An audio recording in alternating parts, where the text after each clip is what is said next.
प्रधानमंत्री मोदी आज यूपी के शाहजहांपुर में गंगा एक्सप्रेसवे का शिलान्यास करेंगे। पीएम मोदी के इस कार्यक्रम के लिए तैयारियां पूरी हो गई हैं। मेरठ से शुरू होने वाला एक्सप्रेसवे उत्तर प्रदेश के 12 जिलों से होकर प्रयागराज पहुंचेगा। 594 किलोमीटर लंबा 6 लेन वाले गंगा एक्सप्रेसवे पर करीब 36,000 करोड़ रुपए खर्च होंगे। आज एक्सप्रेसवे का शिलान्यास करने के बाद पीएम जनता को संबोधित भी करेंगे। गंगा एक्सप्रेसवे उत्तर प्रदेश के पश्चिमी और पूर्वी एरिया को जोड़ने वाला राज्य का सबसे लंबा एक्सप्रेसवे होगा, जो मेरठ, हापुड़, बुलंदशहर, अमरोहा, संभल, बदायूं, शाहजहांपुर, हरदोई, उन्नाव, रायबरेली, प्रतापगढ़ और प्रयागराज जाएगा। पीएम मोदी की रैली में पीलीभीत, बरेली, बदायूं, शाहजहांपुर के लोगों के आने का कार्यक्रम है। गंगा एक्सप्रेसवे पर शाहजहांपुर में 3.5 किलोमीटर लंबी हवाई पट्टी बनाई जाएगी, जो वायुसेना के विमानों को आपातकालीन उड़ान भरने और उतरने में मददगार होगी। एक्सप्रेसवे के साथ एक औद्योगिक गलियारा बनने का भी प्रस्ताव है, जिससे औद्योगिक विकास, व्यापार, कृषि, पर्यटन जैसे क्षेत्रों को बढ़ावा मिलेगा। यूपी के रायबरेली पहुंचे अखिलेश यादव ने गंगा एक्सप्रेसवे के बहाने बीजेपी पर हमला किया। उन्होंने यह हमला पीएम के गंगा एक्सप्रेसवे का शिलान्यास करने से ठीक एक दिन पहले किया। अखिलेश यादव 2 दिन के लिए रायबरेली पहुंचे, जहां अपने विजय रथ पर सवार होने से पहले उन्होंने हनुमान मंदिर में दर्शन किए। वो जैसे ही मंदिर के बाहर आए, समर्थकों ने उन्हें घेर लिया। मंदिर से निकलकर अखिलेश ने जब घंटी बजाई, उस दौरान भी वहां खूब शोर सुनाई दिया, जिसके बाद वो विजय रथ में बैठकर रायबरेली की अलग अलग विधानसभाओं के दौरे पर निकल पड़े। इसी दौरान जब अखिलेश से गंगा एक्सप्रेस के शिलान्यास से जुड़ा सवाल पूछा गया, तो उन्होंने एक बार फिर बीजेपी पर दूसरी पार्टियों के काम का क्रेडिट लेने का आरोप लगा दिया। समाजवादी पार्टी के शिलान्यास करते करते, समाजवादी पार्टी के उद्घाटन करते करते अब उन्होंने बहुजन समाज पार्टी के भी पुराने काम उठा करके उनका शिलान्यास कर रहे हैं। लेकिन बीजेपी ने अखिलेश के बयान की वजह चुनाव में हार का डर माना। आज जिनका लोकार्पण हो रहा है या शिलान्यास हो रहा है, उसका क्रेडिट लेने के लिए तरह तरह के अफवाहें और झूठ फैलाने का काम कर रहे हैं। प्रधानमंत्री शाहजहांपुर में 36,000 करोड़ से ज्यादा के गंगा एक्सप्रेसवे की आधारशिला रखेंगे। मध्य प्रदेश के सिवनी से हैरान करने वाला एक वीडियो सामने आया। वहां किसी बात पर हुए विवाद के बाद कुछ बदमाशों ने अस्पताल के एक कर्मचारी को पीट दिया, जिसकी खबर मिलते ही पुलिस ने मामले में केस दर्ज कर लिया और सीसीटीवी फुटेज के आधार पर आरोपियों को पकड़ने में जुट गई। क्योंकि उन्होंने अस्पताल परिसर में ही उस कर्मचारी को बुरी तरह पीट दिया। सामने आई तस्वीर में बदमाश उस पर थप्पड़ और मुक्के बरसाते दिखाई दिए। उन्होंने उसे तब तक पीटा जब तक कि वो बेहोश होकर जमीन पर नहीं गिर गया। इसके बाद जैसे ही वो अधमरी हालत में नीचे गिरा, सभी बदमाश वहां से फरार हो गए। उनमें 3 तो दौड़कर निकले, तो एक अपनी मोटरसाइकिल पर बैठकर भाग निकला। इससे पहले वो सभी उस कर्मचारी से बहस करते दिखाई दिए। उत्तर कोरिया के शासक किम जोंग उन ने अपने यहाँ लोगों के 11 दिन खुशी मनाने पर बैन लगा दिया। असल में 2011 में किम जोंग उन के पिता और उत्तर कोरिया के पूर्व नेता किम जोंग इल का निधन हो गया था। ऐसे में उनकी 10वीं बरसी पर लोगों को शोक में डूबे रहने का फरमान सुना दिया गया और खुद किम जोंग उन गमगीन दिखे। किम जोंग इल को श्रद्धांजलि देने के लिए रखे गए कार्यक्रम में जब वो पहुंचे तो उनका चेहरा लटका दिखा। वो सिर झुकाकर चलते रहे और फिर उन्होंने और उनके साथ मौजूद नेताओं ने उत्तर कोरिया के पूर्व नेता के सम्मान में उनकी बड़ी सी तस्वीर के आगे सिर झुका दिया। जो किम जोंग उन अक्सर सरकारी कार्यक्रमों में मुस्कुराते हुए नजर आते हैं। अपने पिता को खोने का गम उनके चेहरे पर साफ दिखा। वो उन्हें याद करके भावुक भी हो गए। इससे किम जोंग उन का चेहरा बिल्कुल सुर्ख हो गया और ऐसा लगा मानो उन पर दुखों का पहाड़ टूट गया हो। इसके बाद किम जोंग इल को तोपों की सलामी भी दी गई। सिर्फ किम जोंग उन ने ही नहीं, बल्कि पूरे उत्तर कोरिया ने अपने देश के सुप्रीम लीडर की याद में 3 मिनट का मौन रखा। और फिर जो तस्वीरें सामने आई, उन्हें देखकर ऐसा लगा जैसे उत्तर कोरिया में वक्त ठहर गया हो। उन 3 मिनट के लिए वहाँ हर काम रुक गया और एक जोरदार भोंपू बजता सुनाई दिया। ट्रैफिक थम गया और लोग अपनी गाड़ियों से उतरकर सड़क पर ही किम जोंग इल को याद करते दिखे। नाव से नदी की सैर करने निकले लोग भी अपने पूर्व नेता को सलाम करते नजर आए।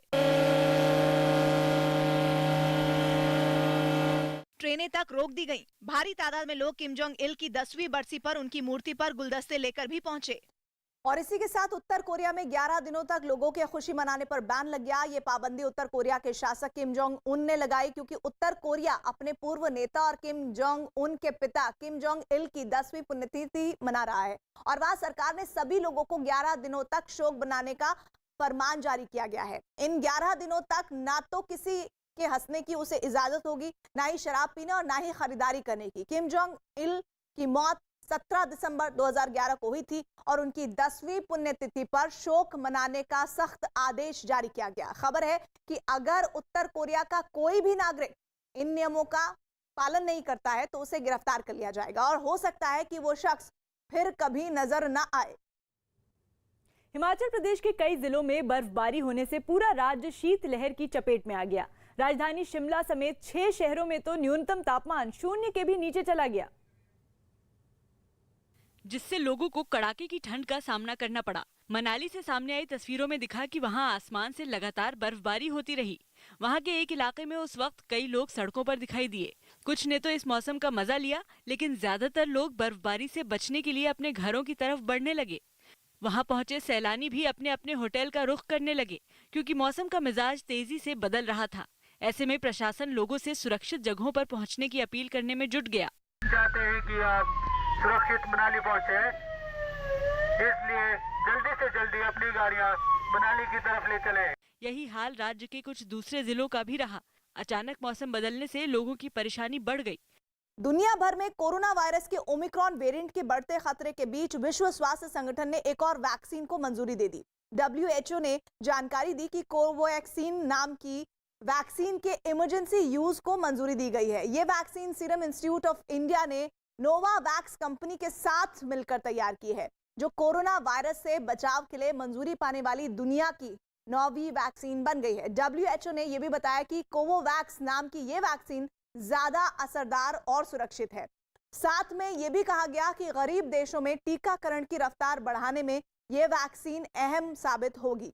अब तक दुनिया के 41 देश ऐसे हैं जहां 10% से भी कम आबादी को कोरोना का टीका लगाया गया है, जबकि 98 देश ऐसे हैं जहां कोरोना का टीका लगवा चुकी आबादी 40% से भी कम है। कर्नाटक विधानसभा में रेप पर दिए बयान पर कांग्रेस विधायक ने माफी मांगी। कर्नाटक विधानसभा में कांग्रेस विधायक के रेप पर दिए गए बयान पर जमकर बवाल हुआ। कांग्रेस के विधायक और कर्नाटक विधानसभा के पूर्व अध्यक्ष रमेश कुमार ने विधानसभा में महिलाओं से जुड़ा ये विवादास्पद बयान दिया।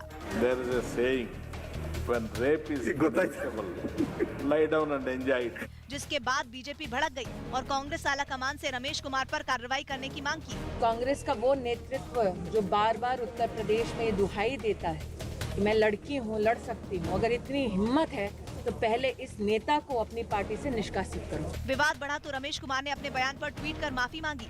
उनके इस बयान पर उनकी पार्टी के लोग भी नाखुश दिखे। वो अभद्र बात कहना नहीं चाहिए था, इससे अनफॉर्चुनेट। भूटान ने प्रधानमंत्री मोदी को अपने सबसे बड़े नागरिक सम्मान से नवाजा। इस मौके पर भूटान ने हर मुश्किल वक्त और खासकर कोरोना संकट में भारत से मिली मदद का जिक्र भी किया। इस सम्मान पर प्रधानमंत्री मोदी ने भी भूटान का शुक्रिया अदा किया। शेयर बाजार में बैंक और फार्मा समेत कई सेक्टरों के शेयरों में काफी कमजोरी रही। इससे सेंसेक्स भी 889 अंकों की भारी गिरावट के साथ 57,000 के पास 57,011 पर बंद हुआ। साथ ही निफ्टी 263 अंक लुढ़क कर 16,985 पर खिसक गया। लखनऊ में बीजेपी और निषाद पार्टी की एक साझा रैली हुई। इसमें गृह मंत्री अमित शाह, सीएम योगी आदित्यनाथ और निषाद पार्टी के अध्यक्ष संजय निषाद समेत कई नेता शामिल रहे। यही नहीं, अमित शाह ने पिछली सरकारों पर माफिया को संरक्षण देने का आरोप लगाया। सपा बसपा की बुआ भतीजे की सरकारें माफियाओं का संरक्षण करती थी। के श्रीकांत ने वर्ल्ड बैडमिंटन चैंपियनशिप के सेमीफाइनल में जगह बना ली। इसी के साथ उनका इस प्रतियोगिता में पदक पक्का हो गया। श्रीकांत ने हॉलैंड के खिलाड़ी के खिलाफ 21-8 और 21-7 से जीत हासिल की। इजराइल की राजधानी यरूशलेम में प्रदर्शनकारियों पर भड़की पुलिस के गुस्से का सामना वहां मौजूद एक मीडिया कर्मी को भी करना पड़ा। खबर है कि वहां प्रदर्शन कर रहे लोग अचानक हंगामे पर उतारू हो गए और पुलिस पर कुर्सियां फेंकने लगे, जिस पर पुलिस वालों को भी गुस्सा आ गया और उन्होंने प्रदर्शनकारियों को खदेड़ने के दौरान वहां मौजूद एक मीडिया कर्मी को भी पीट दिया। सामने आई तस्वीर में दिखा कि पहले तो एक पुलिस वाले ने उसे धक्का देकर जमीन पर गिराया, फिर सबने उसे पकड़ लिया। इसके बाद उस पुलिस वाले ने उस पर खूब मुक्के बरसाए। हालांकि थोड़ी ही देर में दूसरे जवान ने उसे शांत करा दिया, लेकिन तब तक उस मीडिया कर्मी को काफी चोटें लग चुकी थी। उसे तुरंत एम्बुलेंस से अस्पताल भिजवाया गया। वहीं पुलिस अपनी कार्रवाई में जुटी रही। पुलिस की इस सख्ती के बाद वहाँ लोगों का हंगामा खत्म हो गया। उत्तर प्रदेश के मऊ में मुख्तार अंसारी के करीबी राम अवध सिंह के खिलाफ कार्रवाई की गई। आरोप है कि ठेकेदार राम अवध सिंह ने अवैध तरीके से सरकारी जमीन पर लाखों का निर्माण करवाया था, जिसकी शिकायत मिलने पर प्रशासन ने उसे ढहा दिया, जिसके लिए राम अवध सिंह के मकान पर पुलिस पहुंची और खुदाई करने वाली मशीनों की मदद से सबसे पहले स्विमिंग पूल को तोड़ा गया। इस दौरान वहां बड़ी संख्या में पुलिस मौजूद रही। आरोप है कि ग्रामीण इलाके में पोखर के लिए तय की गई जमीन पर अवैध तरीके से निर्माण करवाकर कब्जा किया गया था। इसकी कीमत 15 लाख से ज्यादा बताई गई। सरकारी जमीन है जिसपे उन्होंने स्विमिंग पूल और अवैध तरीके से घेर के रखा था। अतिक्रमण हटाने की कार्रवाई शुरू होने के कुछ ही देर बाद वहां मलबा इकट्ठा हो गया। इसके बाद वहां बने बगीचे को भी तोड़ा गया। यही नहीं, उसी जमीन पर बने बंगले पर भी मशीनें चलाई गईं। इस बीच ठेकेदार राम अवध सिंह के परिवार ने प्रशासन पर नियमों के खिलाफ कार्रवाई करने का आरोप लगाया। डीएम साहब अपनी मनमानी कर रहे हैं। क्या कहें? इस पे तो स्टे ऑर्डर था, फिर भी उन्होंने गिराने का प्रयास किया है। पुलिस और प्रशासन को अतिक्रमण हटाने की कार्रवाई करते हुए शाम हो गई। बताया गया कि कई घंटों तक चली कार्रवाई में मकान को ढहा दिया गया। दिल्ली के पास उत्तर प्रदेश के ग्रेटर नोएडा से हैरान करने वाली कुछ तस्वीरें सामने आईं। वहां एक हाउसिंग सोसाइटी के बाहर जन्मदिन का जश्न मनाने के दौरान हवा में फायरिंग की गई। यह घटना एक दिन पहले की बताई गई, जिसका वीडियो वायरल हो गया, जिसमें साफ दिखा कि एक शख्स ने हवाई फायरिंग कर दी, जिसके बाद उसके दोस्त खुशी से झूम उठे। बताया गया कि फायरिंग करने वाला हाउसिंग सोसाइटी का गार्ड है।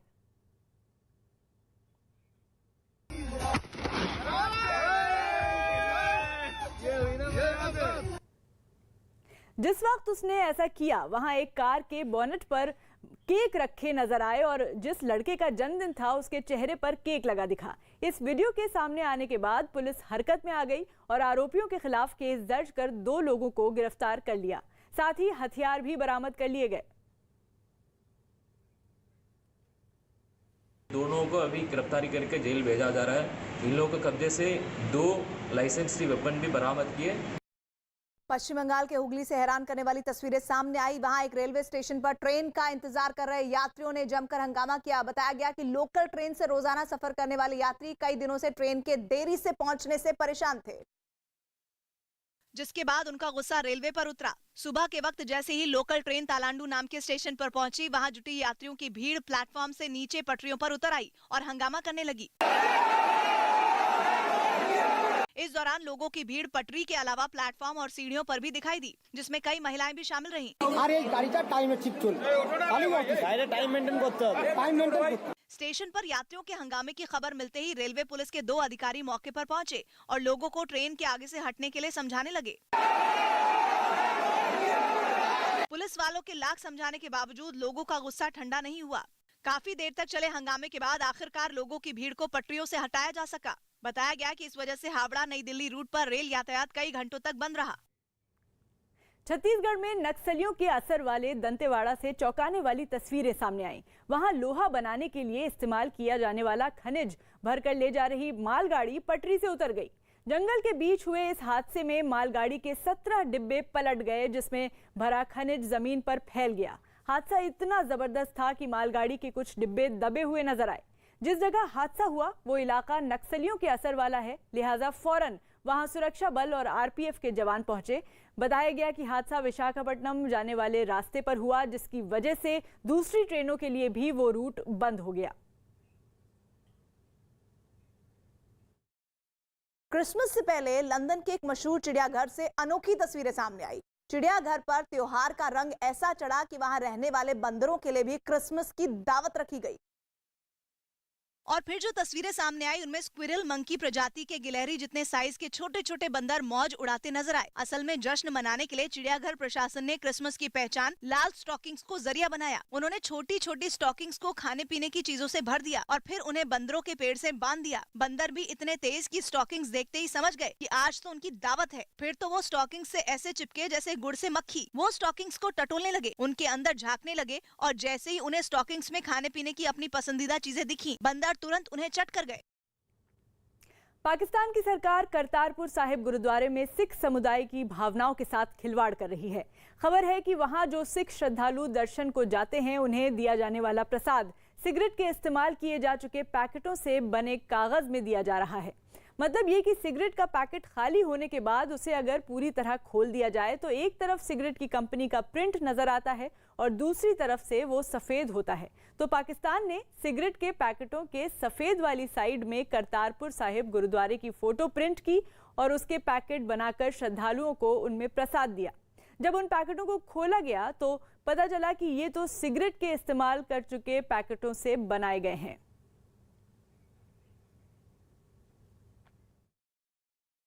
मैं पाकिस्तान के इमरान खान जी को जरूर कहना चाहता हूं, धर्म की आस्था की सारी मान्यताएं आपने तोड़ दी, इतना विश्वासघात। और इस बार पाकिस्तान का दोहरा रवैया फिर सामने आ गया, क्योंकि पाकिस्तान की सरकार करतारपुर साहिब गुरुद्वारे में सिख समुदाय की भावनाओं के साथ खिलवाड़ कर रही है। खबर है कि वहां जो सिख श्रद्धालु दर्शन को जाते हैं उन्हें दिया जाने वाला प्रसाद सिगरेट के इस्तेमाल किए जा चुके पैकेट से बने कागज में दिया जा रहा है। मतलब ये कि सिगरेट का पैकेट खाली होने के बाद उसे अगर पूरी तरह खोल दिया जाए तो एक तरफ सिगरेट की कंपनी का प्रिंट नजर आता है और दूसरी तरफ सफेद वाला हिस्सा होता है। पाकिस्तान ने सिगरेट के पैकेट के सफेद वाली साइड में करतारपुर साहिब गुरुद्वारे की फोटो प्रिंट की और उसे पैकेट बनाकर श्रद्धालुओं को उनमें प्रसाद दिया।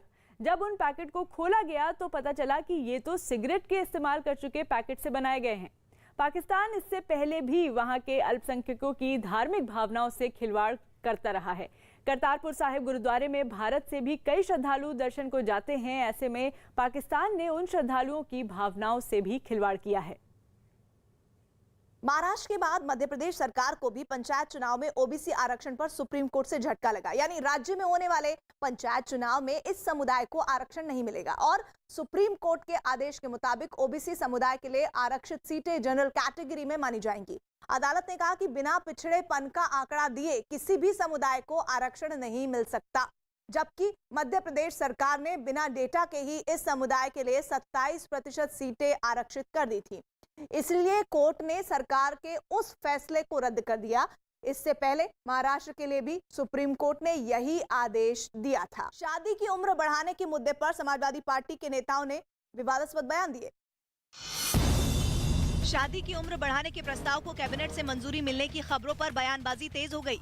समाजवादी पार्टी के नेता शफीकुर रहमान ने इस मुद्दे पर विवादास्पद बयान दिया। गरीब देश है, इस जगह हर आदमी ये चाहता है हमारी बच्ची जल्दी निकल जाए। पार्टी के एक दूसरे नेता एसटी हसन ने भी कुछ ऐसा ही विवादास्पद बयान दिया।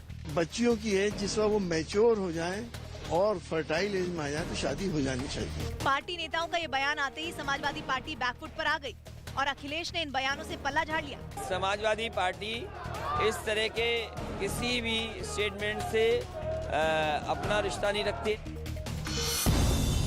2 दिनों के भारत दौरे पर पहुंची फ्रांस की रक्षा मंत्री फ्लोरेंस पार्ली ने रक्षा मंत्री राजनाथ सिंह से मुलाकात की। इससे पहले उन्होंने प्रधानमंत्री मोदी के साथ भी एक बैठक की। अपने इस दौरे में उन्होंने बताया कि फ्रांस और राफाल लड़ाकू विमान भारत को देने के लिए तैयार है।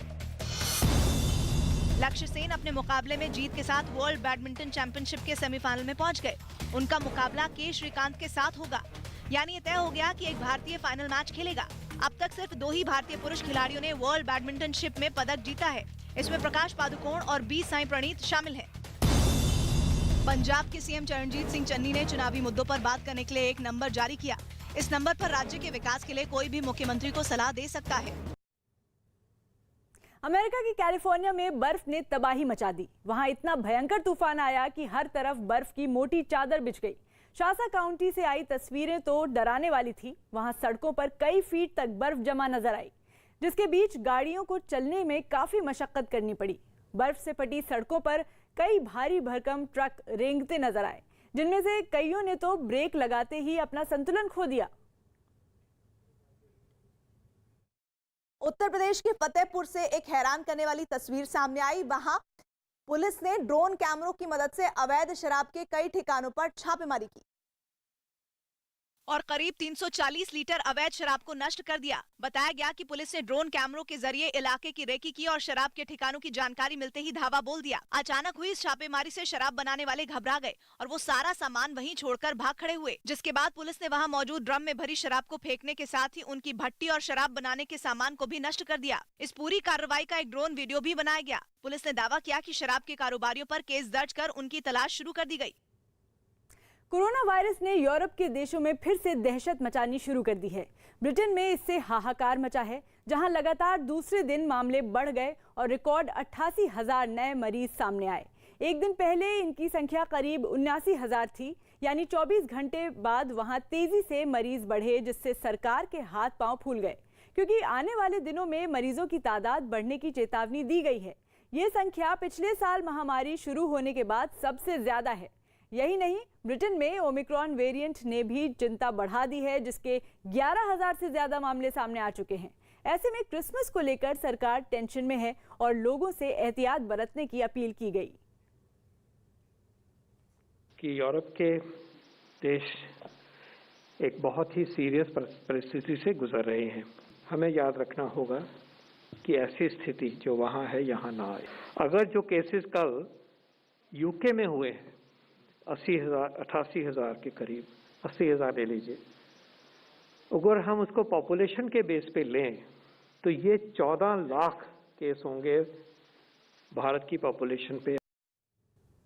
मतलब साफ है कि थोड़ी भी लापरवाही भारी पड़ सकती है, क्योंकि कोरोना ने यूरोप के देशों में फिर से दहशत मचानी शुरू कर दी है और ब्रिटेन में इससे हाहाकार मचा है, जहां दूसरे दिन रिकॉर्ड 88,000 नए मरीज सामने आए, जबकि एक दिन पहले इनकी संख्या करीब 79,000 थी। यानी 24 घंटे बाद वहां तेजी से मरीज बढ़े, जिससे सरकार के हाथ पांव फूल गए, क्योंकि आने वाले दिनों में मरीजों की तादाद बढ़ने की चेतावनी दी गई है।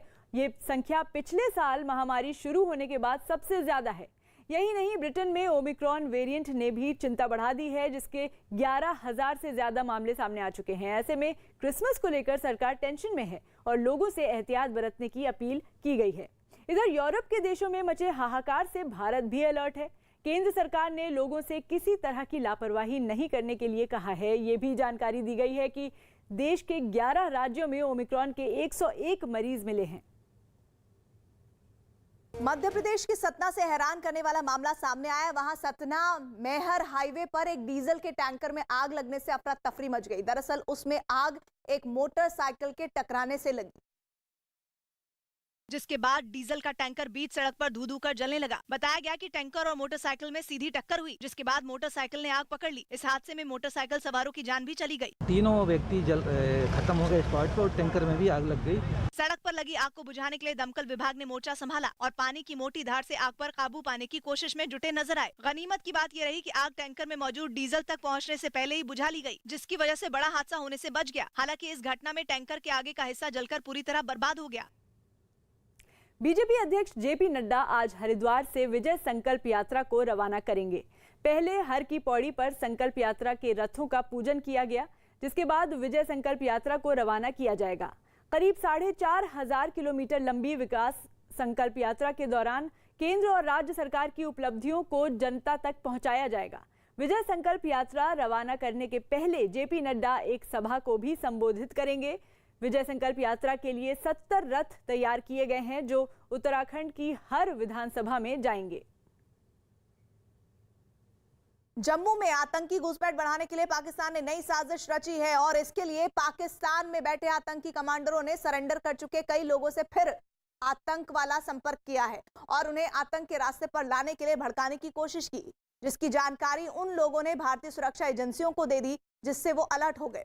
खबर है कि पाकिस्तान की खुफिया एजेंसी ISI के अफसरों ने पाकिस्तान के कब्जे वाले कश्मीर में आतंकी संगठन हिज्ब और जैश-ए-मोहम्मद के कमांडरों के साथ बैठक की, जिसमें यह फैसला लिया गया कि जम्मू में अपनी मौजूदगी दर्ज करने के लिए वहां से ज्यादा लोगों को फिर आतंक के लिए भड़काया जाए। बताया जा रहा है कि खासकर पुंछ और राजौरी के सीमावर्ती इलाकों में आतंकी अपने पैर पसारने की कोशिश में है। डोडा और किश्तवाड़ के पहाड़ी जिले भी उनके निशान पर मौजूद हैं। कैप्टन अमरिंदर सिंह की पार्टी का बीजेपी से गठबंधन हो गया। पंजाब के पूर्व सीएम अमरिंदर सिंह ने दिल्ली में केंद्रीय मंत्री और बीजेपी के पंजाब प्रभारी गजेंद्र सिंह शेखावत से मुलाकात की। इस मुलाकात के बाद शेखावत ने अमरिंदर की पार्टी पंजाब लोक कांग्रेस के साथ गठबंधन का ऐलान किया। अब इन दोनों दलों के बीच आने वाले दिनों में सीट बंटवारे पर चर्चा होगी। पंजाब में अगले साल ही शुरुआत में विधानसभा चुनाव होने हैं। तय है कि हम साथ मिलकर के चुनाव लड़ेंगे। जहां बीजेपी के कैंडिडेट होंगे पूरी तगड़े तरीके से हमारी पार्टी सपोर्ट करेगी। प्रधानमंत्री मोदी ने बजट से पहले उद्योग जगत की कुछ हस्तियों के साथ मुलाकात की। इसमें पीएम ने उनसे कुछ सुझाव लिए ताकि बजट के दौरान उन्हें शामिल किया जा सके। दिल्ली में ओमिक्रॉन वेरिएंट के 10 नए मामले सामने आए। कुल मिलाकर अब तक राजधानी में इसके 20 केस मिल चुके हैं, जिनमें 10 मरीजों को अस्पताल से छुट्टी दी जा चुकी है। एशेज सीरीज के दूसरे दिन ऑस्ट्रेलिया ने 9 विकेट पर 473 रन बनाकर अपनी पारी घोषित कर दी। इसके बाद इंग्लैंड ने खेल खत्म होने तक 2 विकेट पर 17 रन बना लिए। यूपी में बालियान खाप नेता नरेश टिकैत ने लड़कियों की शादी की उम्र 18 से 21 किए जाने के प्रस्ताव का विरोध किया। बीजेपी नेता अमित मालवीय ने राहुल गांधी की देहरादून रैली का एक वीडियो ट्वीट किया और आरोप लगाया कि राहुल गांधी ने रुद्राक्ष की माला पहनने से इनकार कर दिया। ये भी आरोप लगाया कि 1971 की जंग के सिपाहियों को रैली में धक्का दिया गया। हालांकि कांग्रेस ने इन आरोपों को झूठा करार दिया। बीजेपी द्वारा उत्पादित झूठ है और राहुल जी के खिलाफ ऐसे सैकड़ों झूठ पैदा करके उनकी छवि को बिगाड़ने का प्रयास किया गया। यूपी में 2022 विधानसभा चुनाव से पहले अमेठी की सियासत गर्मा गई है। राहुल गांधी करीब 2.5 साल बाद आज अमेठी का दौरा कर जनसभा करेंगे। 2019 लोकसभा चुनाव हारने के बाद राहुल गांधी दूसरी बार अपने पूर्व संसदीय क्षेत्र अमेठी पहुंच रहे हैं। राहुल गांधी के साथ उनकी बहन प्रियंका गांधी भी अमेठी का दौरा करेंगी, जिसके बाद राहुल और प्रियंका अमेठी में सुबह 11 बजे पद यात्रा निकालेंगे। यही नहीं, राहुल गांधी चौपाल लगाकर लोगों से मुलाकात भी करेंगे। जर्मनी ने अपने यहाँ तैनात रूस के 2 राजनयिकों को निकालने का ऐलान कर दिया। जर्मनी का ये फैसला उनके राजधानी बर्लिन में 2 साल पहले हुई हत्या के एक मामले से जुड़ा है, जिसमें जर्मनी की एक अदालत ने रूस के एक शूटर को उम्र कैद की सजा सुनाई और साथ ही ये भी कहा कि शूटर ने रूस की सरकारी एजेंसियों के इशारे पर हत्या की थी। इतना ही नहीं, फैसला सुनाने वाले जजों ने ये तक कहा कि रूस की एजेंसियों ने ही शूटर को फर्जी पहचान पत्र, फर्जी पासपोर्ट और सारी मदद मुहैया कराई थी। जर्मनी ने रूस को 2019 में जिस शख्स की हत्या कराने के लिए जिम्मेदार माना, वो साल 2000 से 2004 तक चेचन्या के विद्रोहियों का कमांडर था। ये वो वक्त था जब चेचन्या रूस से आजादी की लड़ाई लड़ रहा था। जर्मनी की कोर्ट के फैसले के बाद वहां की सरकार भड़क गई और उसने इसे जर्मनी के कानून का उल्लंघन बताया। इस फैसले से जर्मनी और रूस के रिश्तों में आई दरार और बढ़ सकती है। आज की ताजा खबर में वक्त एक छोटे से ब्रेक का। आप देखते रहिए न्यूज़ 18 इंडिया।